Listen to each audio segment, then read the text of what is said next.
Zia orphanage trust মামলায় খালেদা জিয়ার সাজার বিরুদ্ধে আপিলের রায় আজ। রাজনৈতিক প্রতিহিংসা থেকে মুক্তির আশা আইনজীবীদের।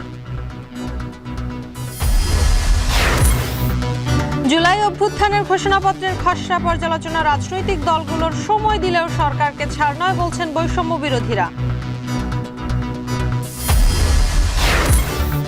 ফেব্রুয়ারিতে চট্টগ্রাম কক্সবাজার রুটে আরও 2টি ট্রেন চালু। সিলেট সহ আরও কিছু রুট পর্যটন শহরের সঙ্গে যুক্ত করার পরিকল্পনা।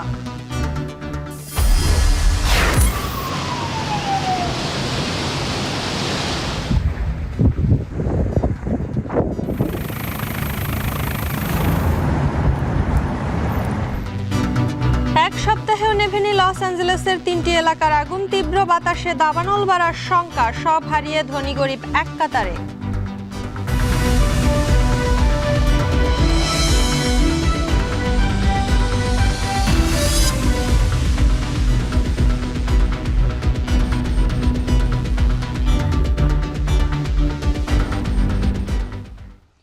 শুনছিলেন শিরোনাম। স্বাগত এখন বাণিজ্যপুর আয়োজনে, আপনাদের সঙ্গে আছি আমি শম্পা বিশ্বাস। জিয়া অরফানেজ ট্রাস্ট দুর্নীতি মামলায় বিএনপি চেয়ারপারসন বেগম খালেদা জিয়ার সাজার বিরুদ্ধে আপিল বিভাগের রায় হতে পারে। বহুল আলোচিত এই মামলায় সাজা বাড়িয়ে হাইকোর্টের দেয়া 10 বছরের কারাদণ্ডের রায়ের বিরুদ্ধে আপিল আবেদনের ওপর আজ শুনানি চলছে। প্রধান বিচারপতি ডক্টর রেফাত আহমেদের নেতৃত্বাধীন 5 সদস্যের আপিল বিভাগের বেঞ্চে শুনানি চলছে। রায় হতে পারে আজ। এর আগে হাইকোর্টের রায়ের বিরুদ্ধে খালেদা জিয়ার করা লিভ টু আপিল 10 বছরের কারাদণ্ড স্থগিতের আদেশ দেন আদালত।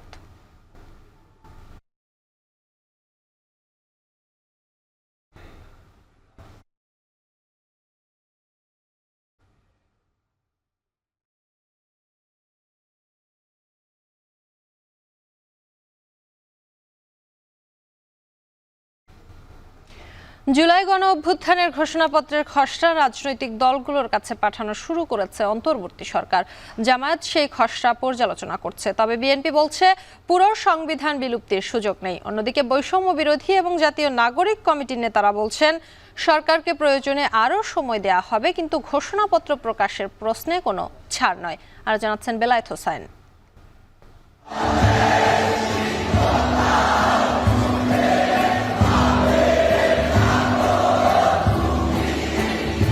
লাল সবুজের মানচিত্র জুড়ে এই যে 56,000 বর্গমাইল, এই জনপদের মানুষ বরাবরই অধিকারের প্রশ্নে জীবন বিলিয়ে দিতে সদা প্রস্তুত, সদা জাগ্রত। কি 52, কি 69, 71 কিংবা 90, কিন্তু তবুও তো আক্ষেপ, এত রক্ত, এত জীবনের বিনিময়ও কেন বাংলাদেশ ঘুরে দাঁড়ালো না আজও? আর তাই তো 24-এ এসেও নতুন এক রাজনৈতিক বন্দোবস্তের দাবিতে রাজপথে বিলীন হলো প্রায় 2000 মানুষের জীবন। মূলত জুলাই বিপ্লবের ঘোষণাপত্রের মাধ্যমেই সেই বন্দোবস্তের প্রতিচ্ছবি দেখতে চায় ছাত্র জনতা। 15 জানুয়ারির মধ্যে ঘোষণাপত্র প্রকাশে তারা যে আলটিমেটাম দিয়েছে, তার অগ্রগতি কত দূর?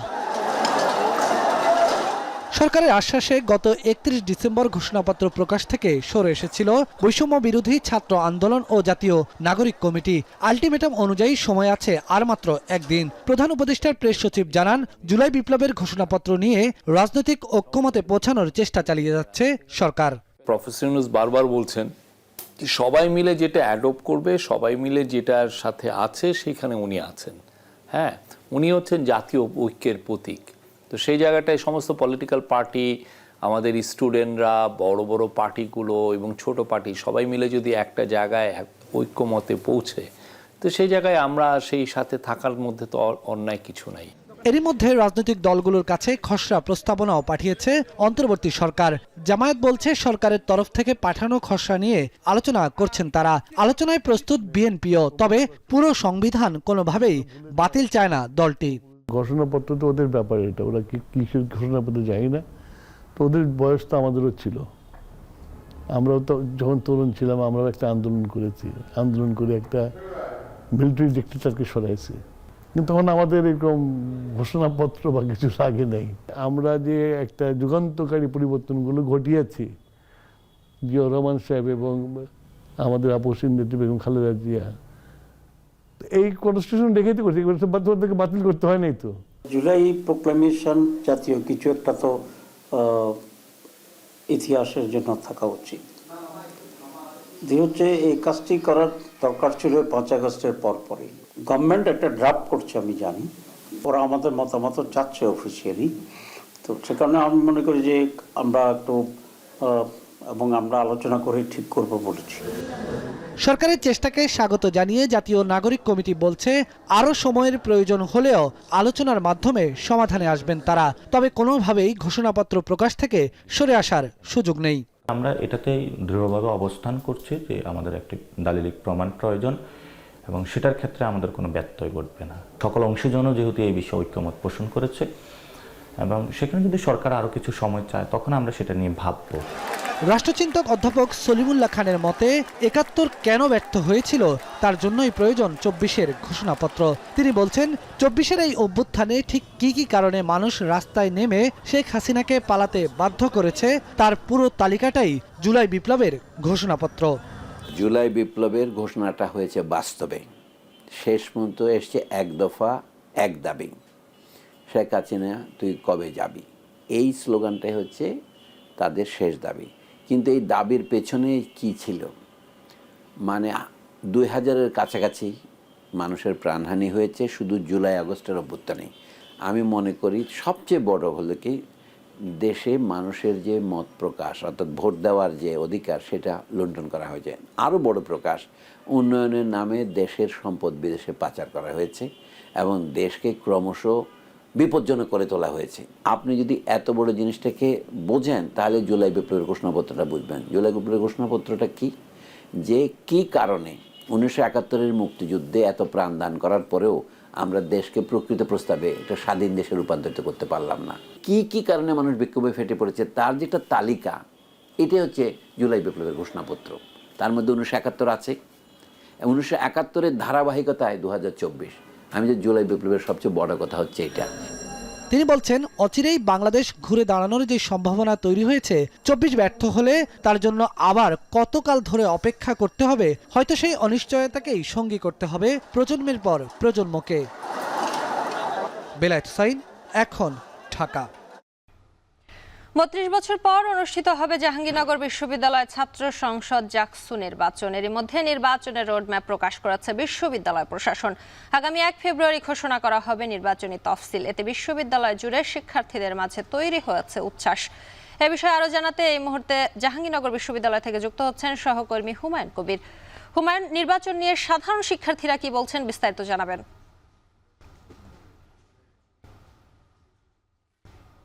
শম্পা, আপনি যেমনটি বলছিলেন, আসলে জাহাঙ্গীরনগর বিশ্ববিদ্যালয়ে ক্যাম্পাস দীর্ঘ ৩২ বছর পর কিন্তু জাকসু নির্বাচন পেতে যাচ্ছে এবং এই নির্বাচনের খবরে কিন্তু বিশ্ববিদ্যালয়টির শিক্ষার্থীরা বেশ আনন্দিত এবং উচ্ছ্বসিত। তারা বলছেন যে দীর্ঘ ৩২ বছর পর হলেও কিন্তু তারা এই নির্বাচন পেতে যাচ্ছে। এর আগে কিন্তু এই নির্বাচন দেওয়ার জন্য কিন্তু তারা একাধিকবার কিন্তু আন্দোলন সংগ্রাম করেছেন, কিন্তু আসলে সেই আন্দোলন সংগ্রামে কিন্তু বিশ্ববিদ্যালয় কর্তৃপক্ষ সাড়া দেয়নি। এই একজন শিক্ষার্থীর বহিষ্কারকে কেন্দ্র করে ১৯৯৩ সালের ২৯ জুলাই কিন্তু বিশ্ববিদ্যালয় শিক্ষক এবং শিক্ষার্থীদের সাথে তুমুল সংঘর্ষের ঘটনা ঘটে, যে কারণে কিন্তু তৎকালীন বিশ্ববিদ্যালয় প্রশাসন কিন্তু জাকসু এবং হল সংসদ নির্বাচন বাতিল করে সেই থেকে কিন্তু আসলে আলোর মুখ দেখিনি জাহাঙ্গীরনগর বিশ্ববিদ্যালয় ছাত্র সংসদ নির্বাচন। সবশেষ কিন্তু বৈষম্য বিরোধী ছাত্র আন্দোলনের পর কিন্তু পরিবর্তিত পরিস্থিতিতে বিশ্ববিদ্যালয়ের শিক্ষার্থীরা এই জাকসুর দাবিতে কিন্তু অনশনও করেছিল কিছুদিন আগে, আমরা দেখিয়েছি আমাদের সংবাদে। সেই অনশনের প্রেক্ষিতে, সেই আন্দোলনের প্রেক্ষিতে কিন্তু বিশ্ববিদ্যালয় প্রশাসন বাধ্য হয়েছে জাকসু নির্বাচন অনুষ্ঠান আয়োজন করতে এবং জাকসু নির্বাচন অনুষ্ঠান আয়োজনের খবরে কিন্তু বিশ্ববিদ্যালয়ের শিক্ষার্থীরা বেশ উচ্ছ্বসিত। এবং গতকাল কিন্তু বিশ্ববিদ্যালয়টির ভিসি মহোদয় কিন্তু মাননীয় উপদেষ্টার সাথে দেখা করেছেন এবং উপদেষ্টা মহোদয় কিন্তু মত দিয়েছেন বিশ্ববিদ্যালয়ের পরিকল্পনা অনুযায়ী তাদের আসলে নির্বাচন নিয়ে আগাতে। এবং সাধারণ শিক্ষার্থী এবং বিভিন্ন দলের যেই নেতৃত্ব দিচ্ছেন তাদের সাথে আমার কথা হয়েছে, তাদের মধ্যে কিন্তু আসলে মিশ্র প্রতিক্রিয়া লক্ষ্য করা গেছে। বিশেষ করে ক্রিয়াশীল যেসব ছাত্র সংগঠনগুলোর নেতারা রয়েছেন তারা কিন্তু বলছেন প্রয়োজনীয় সংস্কার শেষে কিন্তু এই নির্বাচন অনুষ্ঠান আয়োজন করা উচিত। যদিও আগামী ১ ফেব্রুয়ারি কিন্তু নির্বাচনী তফসিল ঘোষণা করা হবে, তারা বলছেন নির্বাচনী তফসিল ঘোষণা করা হচ্ছে সেটি হোক, তবে প্রয়োজনীয় সংস্কারটি যাতে করা হয়। বিগত ফ্যাসিস্ট সরকারের আমলে প্রশাসনের বিভিন্ন জায়গায় যেসব ফ্যাসিস্টরা বসে রয়েছেন তাদেরকে অপসারণ না করে যদি নির্বাচন অনুষ্ঠান আয়োজন করা হয় তাহলে নির্বাচনের যে সুফল সেটি কিন্তু বাধাগ্রস্ত হবে বা নির্বাচন প্রক্রিয়াও ভণ্ডুল হতে পারে, এমন আশঙ্কার কথা কিন্তু শিক্ষার্থীরা বলছেন। এবং সাধারণ শিক্ষার্থীদের মধ্যে আসলে যেমনটি বলছিলাম আমি, চমৎকার উচ্ছ্বাস কিন্তু লক্ষ্য করা গেছে। বিভিন্ন জায়গায় গোটা ক্যাম্পাস জুড়ে একটি নির্বাচনী আমেজ কিন্তু আসলে বিরাজমান রয়েছে। তারা মুখিয়ে রয়েছেন কখন সেই কাঙ্ক্ষিত ক্ষণটি আসবে এবং তারা দীর্ঘ 32 বছর পর জাকসু নির্বাচনে অংশ নেওয়ার সুযোগ পাবে। এই ছিল জাহাঙ্গীরনগর বিশ্ববিদ্যালয় থেকে জাকসুর সর্বশেষ পরিস্থিতি নিয়ে আমার কাছে বিস্তারিত। জাহাঙ্গীরনগর বিশ্ববিদ্যালয়ে 32 বছর পর ছাত্র সংসদ জাকসু নির্বাচন অনুষ্ঠিত হতে যাচ্ছে, সেই খবরাখবর জানাচ্ছিলেন সহকর্মী হুমায়ুন কবির।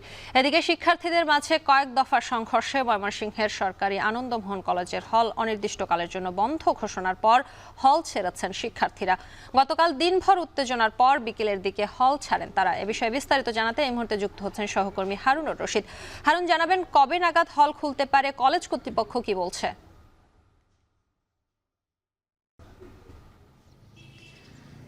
ময়মনসিংহের সরকারি আনন্দমোহন কলেজে গত দুদিন ধরে যে উত্তেজনা ছিল সেই উত্তেজনাটা এখন কিছুটা কমেছে। আজকে একেবারেই পরিবেশ শান্ত। আমরা কলেজের সামনে আছি। এখানে গতকালকেও আমরা দেখেছি যে বিভিন্ন পক্ষের শিক্ষার্থীরা কিন্তু ছিল এবং দিনভর উত্তেজনা ছিল, পুলিশ মোতায়েন ছিল ক্যাম্পাসে। কিন্তু আজকে ক্যাম্পাসে পুলিশ নেই, শিক্ষার্থীরাও নেই। অর্থাৎ উদ্বুদ্ধ পরিস্থিতিতে যে আনন্দমোহন কলেজের যে হল অনির্দিষ্টকালের জন্য বন্ধ ঘোষণা করা হয়েছিল, বন্ধ ঘোষণা করার পর গতকাল সকাল 8টার মধ্যেই শিক্ষার্থীদের হল ছাড়ার কথা ছিল। কিন্তু আমরা দেখেছি যে সারাদিনেই এটা নিয়ে একটা উত্তেজনা ছিল। সর্বশেষ বিকেল 4টার দিকে শিক্ষার্থীরা হল ছেড়ে যায় এবং হল ছেড়ে যাওয়ার পর থেকেই কিন্তু এখন পরিস্থিতি একেবারেই শান্ত রয়েছে। অর্থাৎ হলের শিক্ষার্থী যারা তারাও চলে গিয়েছে এবং হলের বাইরে যে সমস্ত শিক্ষার্থীরা ছিল, যাদের সাথে হলের এবং হলের বাইরের শিক্ষার্থীদের মধ্যে যে সংঘর্ষ, ধাওয়া পাল্টা দেওয়ার ঘটনা বা উত্তেজনা ছিল, সেটি এখন একেবারেই কমে গিয়েছে। এবং আমরা দেখছি যে হলগুলো একেবারেই ফাঁকা রয়েছে এবং কলেজের সামনের যে অবস্থা সেটিও কিন্তু একেবারেই ফাঁকা। অর্থাৎ কলেজে কোনো শিক্ষার্থী নেই এবং গতকাল দিনভর এখানে আইনশৃঙ্খলা বাহিনীর সদস্যরা ছিল, আইনশৃঙ্খলা বাহিনীর সদস্যরাও নেই। একেবারেই পরিস্থিতি শান্ত। আমি যদি একটু বলি যে এই হলের সিট নবায়নকে কেন্দ্র করে গত রোববার বিকেলে দুই দল শিক্ষার্থী, অর্থাৎ শিক্ষার্থীদের দুই গ্রুপের মধ্যে সংঘর্ষ এবং ধাওয়া পাল্টা দেওয়ার ঘটনা ঘটে এবং এ নিয়ে প্রায় 10 জন শিক্ষার্থী আহত হয় এবং পরবর্তীতে আইনশৃঙ্খলা বাহিনীর সদস্যরা এবং সেনাবাহিনী এসে পরিস্থিতি নিয়ন্ত্রণে আনে এবং এরপর থেকেই কিন্তু একটি উত্তেজনা ছিল এবং উদ্ভূত পরিস্থিতিতে কলেজ কর্তৃপক্ষ হলগুলো, বিশেষ করে ছাত্রদের হল অনির্দিষ্টকালের জন্য বন্ধ ঘোষণা করে এবং কলেজ 3 দিনের জন্য বন্ধ ঘোষণা করে। তবে কলেজের যে স্বাভাবিক কার্যক্রম, অর্থাৎ যে পরীক্ষা চলছে সেই পরীক্ষাগুলো চলবে এবং প্রশাসনিক কার্যক্রম চলবে বলে জানানো হয়। এবং মেয়েদের যে হলগুলো রয়েছে সেই হলগুলোতে কিন্তু মেয়েরা অবস্থান করতে পারবে এবং মেয়েরা কিন্তু এখনও হলে আছে। অর্থাৎ ছেলেদের যে হলগুলো রয়েছে সেই ছেলেদের হলের শিক্ষার্থীরা গতকাল 4টার মধ্যে হল ছেড়েছে এবং এরপরে কিন্তু উত্তেজনা কমেছে এবং আজকে একেবারেই পরিস্থিতি স্বাভাবিক। আমরা দেখছি যে যারা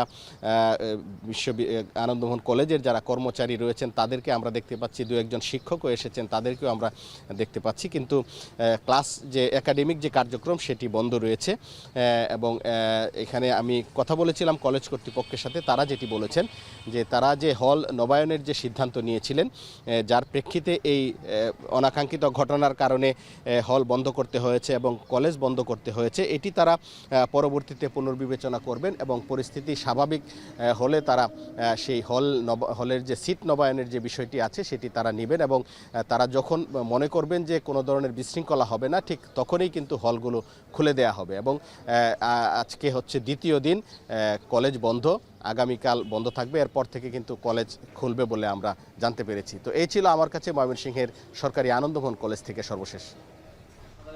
কয়েক দফা সংঘর্ষের পর ময়মনসিংহের সরকারি আনন্দমোহন কলেজের হল অনির্দিষ্টকালের জন্য বন্ধ ঘোষণা করা হয়েছে। এই ঘোষণার পর থেকেই হল ছাড়তে শুরু করেছেন শিক্ষার্থীরা। সেই খবরাখবর জানাচ্ছিলেন সহকর্মী হারুনুর রশিদ। নতুন বছরে কক্সবাজারগামী পর্যটকদের জন্য সুখবর নিয়ে এলো বাংলাদেশ রেলওয়ে। ফেব্রুয়ারির প্রথম সপ্তাহে চট্টগ্রাম কক্সবাজার রুটে চলাচল শুরু করবে প্রবাল এবং সৈকত নামে 2টি ট্রেন। যাত্রাপথে থামবে 8টি স্টেশনে। এতে প্রতিদিন প্রায় 3000 যাত্রী যাতায়াতের সুযোগ পাবেন। রেল কর্তৃপক্ষ বলছে ভবিষ্যতে পুরো দেশের রেল নেটওয়ার্কে কক্সবাজারকে যুক্ত করার পরিকল্পনা চলছে। মন্তোষ বেদজ্ঞকে সঙ্গে নিয়ে আরো জানাচ্ছেন কাজী মাহফুজ। সমুদ্রের উত্তাল জলরাশি কিংবা পৃথিবীর দীর্ঘতম সমুদ্র সৈকত পর্যটকদের টানে মন্ত্রমুগ্ধের মতো। ছুটির দিন হলে তাই লাখো দর্শনার্থীর ঢল নামে সমুদ্রনগরী কক্সবাজারে। সড়কপথে পর্যটকের চাপ কমাতে 2023 সালের 1 ডিসেম্বর ঢাকা কক্সবাজার রুটে প্রথমবারের মতো ট্রেন চলাচল শুরু হয়। ঢাকা থেকে 2টি ও চট্টগ্রাম থেকে বিশেষ একটি ট্রেন চালিয়ে 1 বছরে নতুন এই রুটে রেলওয়ের গড় আয় 80 কোটি টাকারও বেশি, যা এরই মধ্যে রেলওয়ের সবচেয়ে লাভজনক ও জনপ্রিয় রুটের স্বীকৃতি পেয়েছে। চাহিদা বাড়তে থাকায় চট্টগ্রাম থেকে স্থায়ীভাবে চালু হচ্ছে প্রবাল ও সৈকত নামে নতুন আরও 2টি ট্রেন। সবকিছু ঠিক থাকলে আগামী মাসের প্রথম সপ্তাহে চট্টগ্রাম কক্সবাজার রুটে যাতায়াত শুরু করবে ট্রেন দুটি। এতে মাত্র 4 ঘন্টায় যাওয়া যাবে কক্সবাজার। পর্যটকদের সুবিধার জন্য ট্রেনে থাকছে খাবারের বগিও। গত 1 বছরের বেশি সময় ধরে আমরা ঢাকা থেকে ইন্টারসিটি ট্রেন চালাচ্ছিলাম এবং গত বছর ঈদ থেকে আমরা স্পেশাল ট্রেন চালাচ্ছিলাম।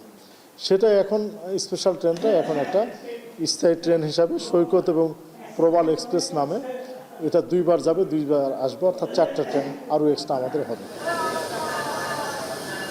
রেলওয়ে সূত্র জানায় নতুন ট্রেন দুটির প্রতিটিতে 16টি বগি ও 743টি আসন থাকবে। শীতাতপ নিয়ন্ত্রিত না হলেও ট্রেনে কেবিন, শোভন ও প্রথম শ্রেণীর এই 3 ধরনের টিকিটের ব্যবস্থা রাখা হয়েছে। আগামীতে সিলেট, ময়মনসিংহ সহ দেশের আরও কিছু রুটের ট্রেন কক্সবাজারের সাথে যুক্ত হবে বলে আশা রেলওয়ে কর্তৃপক্ষের। সিলেট থেকে একটি ট্রেন দিলে চলাচল করলে ভালো হয়, ময়মনসিংহ থেকে দেওয়া যেতে পারে, ঢাকা থেকেও আরও ট্রেন সংখ্যা বৃদ্ধি করা যায় এবং যে ট্রেনগুলো চট্টগ্রাম পর্যন্ত আসে, আন্তনগর, তুলনা, মহানগর, গদুলি, এই ট্রেনগুলো পর্যায়ক্রমে কক্সবাজার পর্যন্ত এক্সটেন্ড হওয়ার সম্ভাবনা রয়েছে। কক্সবাজারমুখী যাতায়াতের বাহন হিসেবে পর্যটকদের প্রথম পছন্দ ট্রেন। এ কারণে ট্রেনের টিকিটের চাহিদাও থাকে তুঙ্গে। অনলাইনে সার্ভার চালুর পর মুহূর্তেই শেষ হয়ে যায় সব টিকিট। তাই নতুন ট্রেন চালুর উদ্যোগকে সাধুবাদ জানিয়েছে পর্যটকরা। 2টা ট্রেন যুক্ত হচ্ছে, এটা তো খুবই আনন্দের বিষয়, খুবই আনন্দের বিষয়। এখন তো মনে হচ্ছে আবার আসি সবাই একসাথে। আসা যাওয়ার জন্য আমাদের অনেক টাইম কমে, সাশ্রয়, সবকিছু মিলে আমাদের জন্য আলহামদুলিল্লাহ খুব সুন্দর। নতুন ট্রেন আরও বেশি থাকা দরকার, কারণ এটাতে এত বেশি চাপ যে আমরা 1 মাস আগেও টিকিট পাই নাই। নতুন ট্রেন দুটির একটি সকাল 6:30টায় ও অন্যটি বিকেল 3:10 চট্টগ্রাম থেকে কক্সবাজারে যাত্রা করবে। ফিরতি পথে কক্সবাজার স্টেশন থেকে ছাড়বে সকাল 10:20 ও রাত 8টায়। যাত্রাপথে 16 শহর, জানালীহাট, পটিয়া, দোহাজারী, সাতকানিয়া, চকরিয়া, ডোলাহাজারা ও রামু স্টেশনে থামবে ট্রেন দুটি। এতদিন ঢাকা থেকে কক্সবাজারমুখী 2টি পর্যটকবাহী ট্রেন যাতায়াত করত। চট্টগ্রাম থেকে স্থায়ী কোনো ট্রেন না থাকায় আক্ষেপ ছিল এ অঞ্চলের মানুষের। তবে সাম্প্রতিক সময়ে যে ট্রেন দুটি চালু হচ্ছে, এর মধ্য দিয়ে সেই আক্ষেপ দূর হবে। শুধু তাই নয়, এই ট্রেন দুটি বিভিন্ন স্টেশনে থামার কারণে সড়ক পথে কমবে যাত্রী চাপ। কাজী মাহফুজ, এখন চট্টগ্রাম। বেসামরিক বিমান চলাচলে বগুড়ায় সম্ভাবনার দুয়ার খুলেছে। টাকার যোগান থাকলে 1 থেকে 1.5 বছরের মধ্যে অভ্যন্তরীণ বিমান চলাচল শুরু করবে বিমান বাহিনী প্রধানের এমন আশ্বাসের খবরে খুশি বগুড়াবাসী। অভ্যন্তরীণ বিমানের সাথে কার্গো বিমান ওঠানামা করলে বগুড়ার কৃষি শিল্প সমৃদ্ধ হবে, এমনটি মনে করছেন উন্নয়ন অংশীদাররা। আর জানাচ্ছেন মাজিদুর রহমান। বগুড়ায় বিমানবন্দর স্থাপনে উদ্যোগ নেওয়া হয় 1987 সালে। নানান জটিলতায় সে উদ্যোগ ভাটা পড়লে 1991-96 মেয়াদে বিএনপি সরকারের শেষ দিকে বগুড়ায় বিমানবন্দর স্থাপনের নীতিগত সিদ্ধান্ত হয়। 22 কোটি টাকার একটি প্রকল্প অনুমোদন দেয় সরকার। 1995 সালে সদর উপজেলার এরুলিয়া এলাকায় বগুড়া নৌকা আঞ্চলিক মহাসড়কের পাশে 110 একর জমি অধিগ্রহণ করা হয়। কাজ শেষ হয় 2000 সালে। এরপর প্রায় 2 যুগ ধরে পাইলট প্রশিক্ষণ স্কুল হিসাবে বিমান বাহিনী এই বিমানবন্দরটি ব্যবহার করছে। তবে এবার সামরিক ও বেসামরিক উভয় বিমান উঠবে এই বিমানবন্দর থেকে। বিমান বাহিনী প্রধানের এমন আশ্বাসে খুশি বগুড়াবাসী। স্টেডিয়ামকে কেন্দ্র করেই সবকিছু গড়ে উঠেছিল, কিন্তু 17 বছর ধরে আমাদের বিমান চলাচল এখানে চালু হয় নাই। ব্যবসা, বাণিজ্য, শিল্প, কলকারখানা, সাংস্কৃতিক, খেলাধুলা সকল ক্ষেত্রেই এই বিমানবন্দর হওয়ার পর বগুড়া ব্যাপক প্রসার লাভ করবে। আমি সহ বগুড়ার প্রত্যেকটি মানুষ চাচ্ছে যে দ্রুত যেন এই বিমানবন্দরটি চালু হয়। কৃষি, শিল্প ও পর্যটন উন্নয়নে এ বিমানবন্দরের দাবি ছিল বগুড়া, নওগাঁ, জয়পুরহাট সহ উত্তরাঞ্চলের কোটি মানুষের। এছাড়া আন্তর্জাতিক ক্রিকেট ম্যাচ অনুষ্ঠানে অত্যাবশ্যকীয় ছিল আকাশপথে স্বল্প সময় যাত্রা। ব্যবসা বাণিজ্য প্রসার ও দেশের সুষম উন্নয়নে বিমানবন্দরের প্রয়োজনীয়তার কথা তুলে ধরলেন বগুড়ার ব্যবসায়ী নেতা ও বেসরকারি উন্নয়ন কর্মকর্তারা। উন্নয়নের জন্য এবং অর্জন বৃদ্ধির জন্য যোগাযোগ পূর্ব শর্ত। তো এখানে সরকারের এটা করা উচিত। এটা করলে দেশের ব্যালেন্স ডেভেলপমেন্টের অনেকটা কভার করবে। বগুড়ার আশেপাশে যে ডিস্ট্রিক্টগুলো আছে, যেমন আপনার জয়পুরহাট, গাইবান্ধা, সিরাজগঞ্জ, নাটোর, নওগাঁ, এই এলাকার সবারই প্রাণ দাবি। কারণ বগুড়া আপনার মিডিল পয়েন্টে ছোট ক্ষুদ্র বাজারি বড় শিল্প আছে, সেগুলোর আমাদের এক্সপোর্ট আরও বেড়ে যাবে। বিমানবন্দরে গেলে বিভিন্ন বাইরে আসবে, স্বল্প সময়ে তারা আসতে পারবে। বগুড়ার এয়ারফিল্ডে রানওয়ে রয়েছে 4600 ফুট। আভ্যন্তরীণ ছোট আকারে বিমান চলাচলের জন্য প্রয়োজন 6000 ফুট এবং আন্তর্জাতিক বড় বিমান চলাচলে রানওয়ে দরকার 8000 থেকে 10000 ফুট। মাজেদুর রহমান, এখন বগুড়া। বাণিজ্য মেলার অর্ধেক সময় গড়ালেও ছুটির দিন ছাড়া জমছে না মেলা প্রাঙ্গণ। তবে বিশেষ কিছু স্টলে ক্রেতা দর্শনার্থীর ভিড় রয়েছে।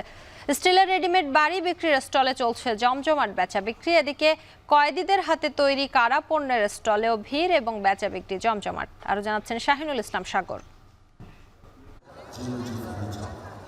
মাস জুড়ে ঢাকা আন্তর্জাতিক বাণিজ্য মেলার অর্ধেক সময় গড়িয়েও বিক্রেতাদের বিক্রি না থাকার অভিযোগ যেন শেষ হচ্ছে না।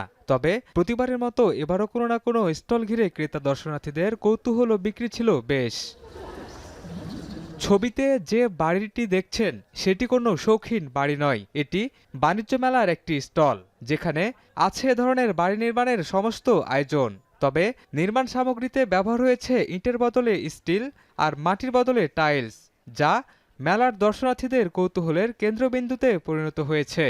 বাইরে থেকে দেখে খুব ভালো লাগছে, ফিজিক্যালি আরো বেশি সুন্দর দেখা যাবে মনে হচ্ছে, আর এমনি তো ডেকোরেশন অনেক সুন্দর লাগতেছে। আমার ইচ্ছা এরকম একটা বাড়ি করার, এজন্য ঘুরে ঘুরে দেখে আসলাম।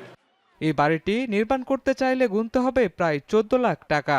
এছাড়াও 1000 বর্গফুটের নিচে স্টিলের রেডিমেড একতলা বাড়ি তৈরিতে প্রতি বর্গফুটে খরচ পড়বে প্রায় 2100 টাকা।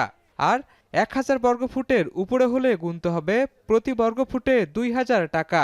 2 তলা বাড়ির ক্ষেত্রে প্রতি বর্গফুটে খরচ পড়বে 2700 টাকা। ক্রেতাদের ভালো সাড়া পাচ্ছেন বলে জানালেন প্রতিষ্ঠানের বিক্রয়কর্মী। আমাদের স্টিল স্ট্রাকচার দিয়ে আমরা বাড়িগুলো নির্মাণ করে দিচ্ছি, তো সেক্ষেত্রে ক্লায়েন্ট নিজের মতো করেই রিকোয়ারমেন্ট অনুযায়ী ছোট বড় করে দিতে পারবেন। বাণিজ্য মেলার ব্যাপক সাড়া ফেলেছে কারাবন্দীদের হাতে তৈরি গৃহস্থালী উপকরণের স্টল কারাপণ্য।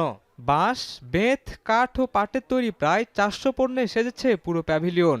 এই উদ্যোগ কয়েদিদের সংশোধনের পাশাপাশি সাজা শেষে জীবিকা নির্বাহের সুযোগ তৈরি করে দেবে বলে মনে করেন ক্রেতারা। কারাগারের মানুষরা তারা অনেক সুন্দর করে বিভিন্ন জিনিস বানিয়েছে। আমি ব্যাগ দেখলাম, পাটের কিছু জিনিস দেখলাম, ঘর সাজানোর অনেক জিনিস আছে। সো আর সবচেয়ে বড় কথা হচ্ছে হাতের তৈরি জিনিস বা আমাদের একটা গ্রামীণ ঐতিহ্য আছে। কারাপণ্যের স্টল ইনচার্জ বলেন, পণ্য বিক্রির লভ্যাংশের অর্ধেক কারাবন্দীদের দেওয়া হবে। এই অর্থ নিজের ও পরিবারের কাছে খরচ করতে পারবেন তারা। বাকি অর্ধেক অর্থ যাবে সরকারি কোষাগারে। বন্দীরা পুনর্বাসিত হচ্ছে, আমরা যাদেরকে অপরাধী বলছি তারা পুনর্বাসিত হচ্ছে, তারা সংশোধিত হচ্ছে। এই সংশোধনের ধারাটা যদি আমরা অব্যাহত রাখতে পারি, তাহলে আমরা সামাজিক ব্যবসা বলে যে কথাটা আমরা বলছি সেটাকে বাস্তবে রূপ দিতে পারবো। ছুটির দিন ছাড়া মেলা জমে না এমন অভিযোগ বিক্রেতাদের। তবে ক্রেতা দর্শনার্থীরা বলছেন, রাজধানী থেকে বেশি দূরত্বের কারণে জমছে না বাণিজ্য মেলা। টিকেটের সিস্টেমটা এটা ভালো করেছে আগের থেকে, এবার একটু কমই দেখতে পাচ্ছি, কারণ আগারগাঁওতে যখন ছিল তখন একটু কম্পারেটিভলি একটু বেশি ছিল। 1 মাসের বাণিজ্য মেলা ছুটির দিন বাদে প্রতিদিন সকাল 10টা থেকে রাত 9টা পর্যন্ত খোলা থাকে, আর ছুটির দিন চলে রাত 10টা পর্যন্ত। শাহিনুল ইসলাম সাগর, এখন পূর্বাচল। চট্টগ্রামে বেড়েছে ডায়রিয়ার প্রকোপ। মহানগরীর পাশাপাশি বেশ কয়েকটি উপজেলায়ও আক্রান্তের হার বেশি। এ বিষয়ে বিস্তারিত জানাতে এই মুহূর্তে যুক্ত হচ্ছেন সহকর্মী শোয়েব রহমান। শোয়েব, হাসপাতালে রোগীর চাপ কেমন দেখছেন? পাশাপাশি জানাবেন, চিকিৎসা নিতে এসে রোগীদের কোনো দুর্ভোগ পোহাতে হচ্ছে কিনা? শম্পা, চট্টগ্রাম মহানগরের পাশাপাশি বেশ কয়েকটি উপজেলায় গত কয়েকদিন ধরে ডায়রিয়ার আক্রান্ত রোগীর সংখ্যা বাড়ছে এবং সেই চাপ পড়ছে চট্টগ্রাম মেডিকেল কলেজ হাসপাতাল, চট্টগ্রাম জেনারেল হাসপাতাল এবং সেই সাথে চট্টগ্রাম বিশেষায়িত মা ও শিশু জেনারেল হাসপাতাল যেটি রয়েছে সেই হাসপাতালে চাপ বেড়েছে রোগীদের। এবং চট্টগ্রাম মেডিকেল কলেজ হাসপাতালের শিশু ওয়ার্ডে আমরা রয়েছি, সেই শিশু ওয়ার্ডে আজকে 9 জন রোগী ভর্তি রয়েছেন এবং তাদের চিকিৎসা চলছে। এবং আমরা দেখেছি যে অন্যান্য হাসপাতালেও কিন্তু রোগীর সংখ্যা বাড়ছে এবং চট্টগ্রাম জেলা প্রশাসনের চট্টগ্রাম সিভিল সার্জনের যে তথ্য, সেই সিভিল সার্জনের তথ্য অনুযায়ী প্রতিদিনই কিন্তু প্রায় 50 থেকে 60 জন নতুন করে আক্রান্ত হচ্ছেন। এবং এর মধ্যে যেই তথ্য বলছে সে যে চট্টগ্রামের আনোয়ারা, বাঁশখালী, হাটহাজারী, পটিয়া এই উপজেলাগুলোতে কিন্তু আক্রান্তের সংখ্যা সবচেয়ে বেশি।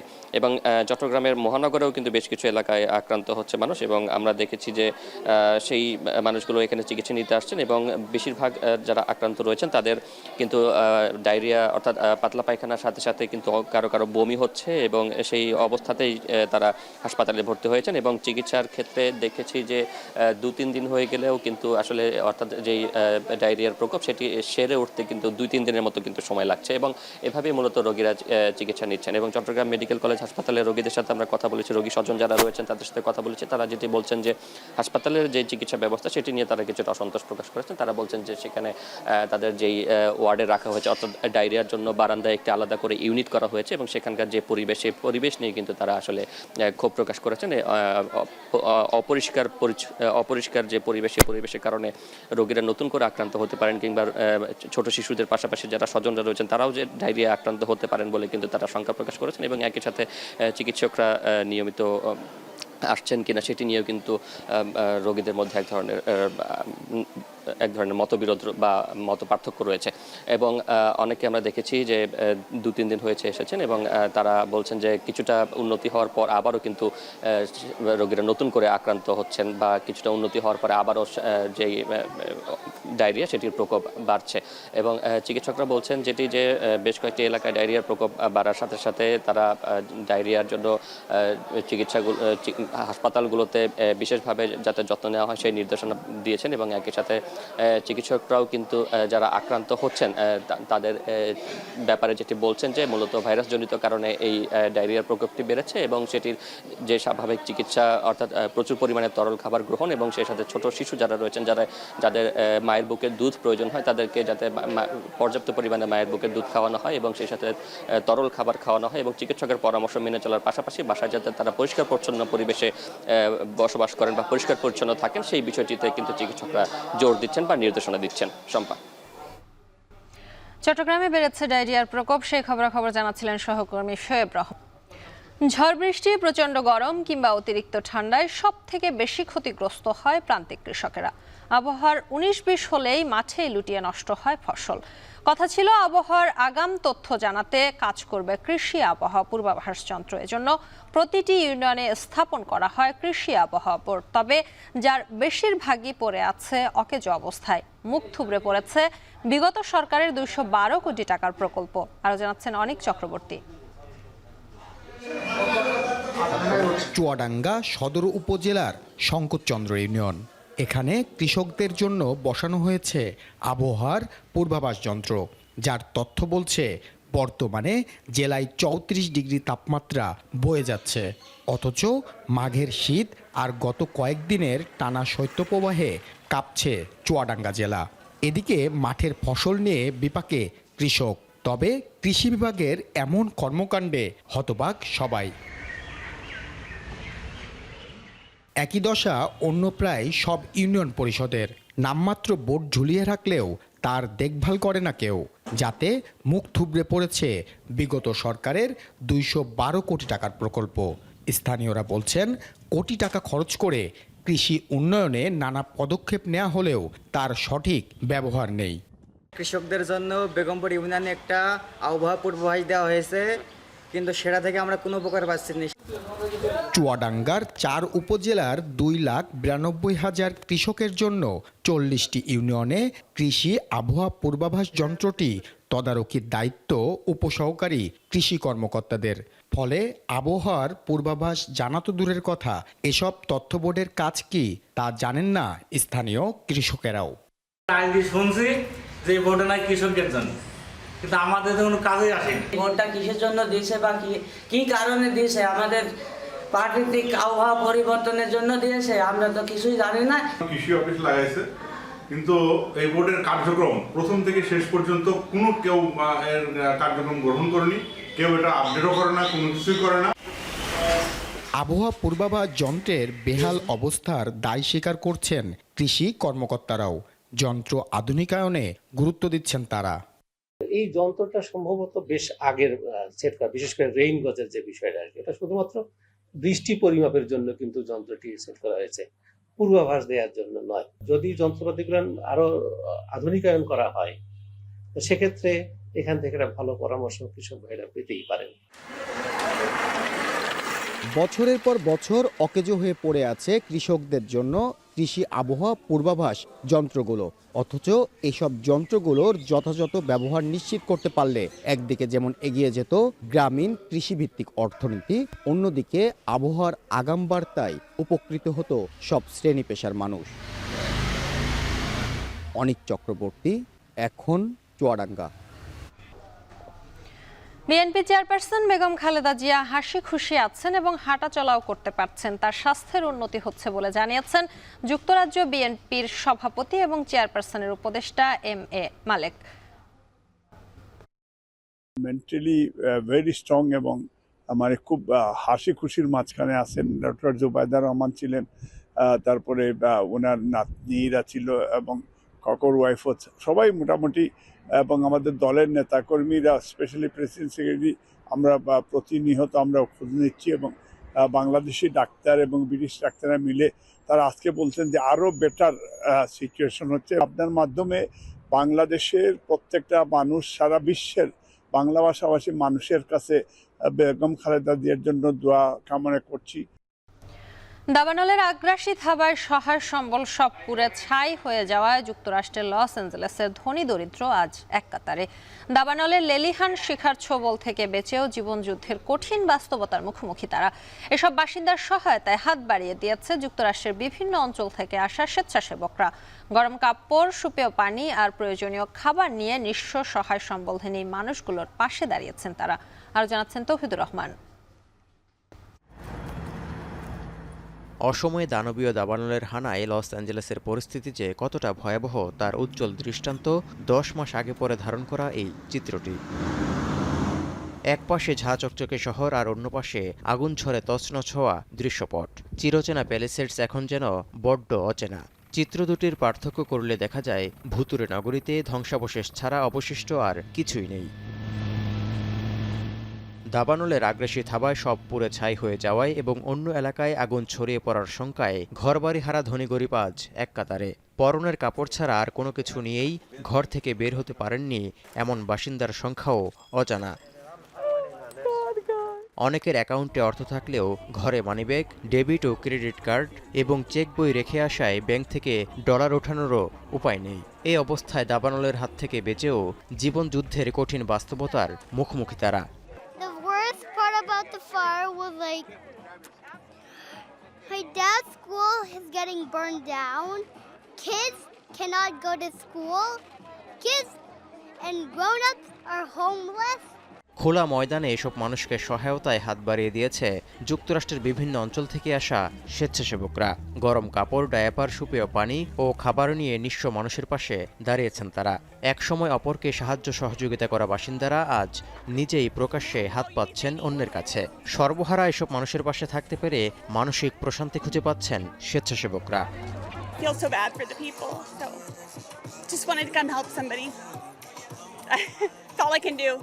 Yes, today I came here.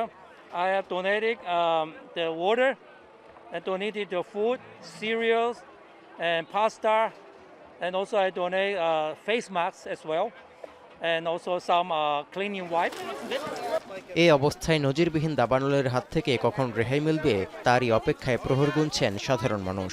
তবে এখনো কোনো ভালো খবর নেই বাসিন্দাদের জন্য। যেসব এলাকায় এখনো আগুন পৌঁছায়নি তাদের জন্যও আসছে দুঃসংবাদ। সান্তা আনা নামের ঝড় আগুনের লেলিহান শিখাকে কোথা থেকে কোথায় নিয়ে যায় সেটা অনুমান করাও এই মুহূর্তে দুরূহ কাজ। তৌহিদুর রহমান, এখন বিশ্ব। এর সাথে শেষ করছি এখন বাণিজ্য, তবে যাবার আগে শিরোনামগুলো জানিয়ে দিব আরো একবার। অরফানেজ ট্রাস্ট মামলায় খালেদা জিয়ার সাজার বিরুদ্ধে আপিলের রায় হতে পারে আজ, চতুর্থ দিনের মতো চলছে শুনানি।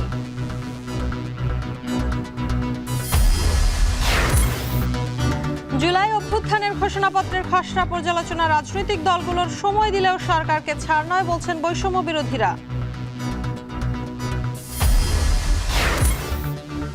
ফেব্রুয়ারিতে চট্টগ্রাম কক্সবাজার রুটে আরও 2টি ট্রেন চালু, সিলেট সহ আরও কিছু রুট পর্যটন শহরের সঙ্গে যুক্ত করার পরিকল্পনা।